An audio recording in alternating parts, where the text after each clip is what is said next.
Ako si Punong Barangay Antonieta Razonable Texon sa Barangay Almendras District, Padada. Kuan ni siya, worth 400,000 pesos for patubig sa atong barangay site dito sa atong barangay. Nga doon na kitay mga 75 households nga walay tubig. So atong gipaningkamutan sa pagpanungkit dinhi sa atong mahal nga governor Douglas Cagas.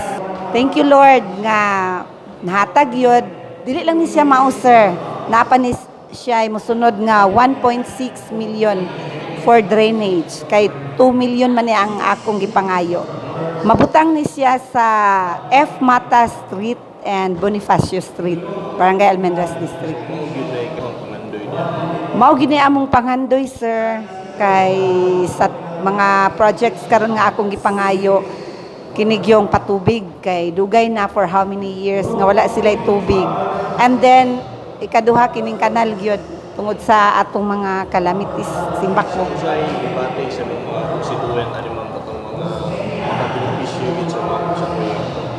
Happy kayo sila sir kay giadtuan man gid sila dito sa barangay site together sa among ang engineer director sa engineer Kabintoy sa Pawasco nya. Nahuman na gid sila tanan, happy gid kay sila sir.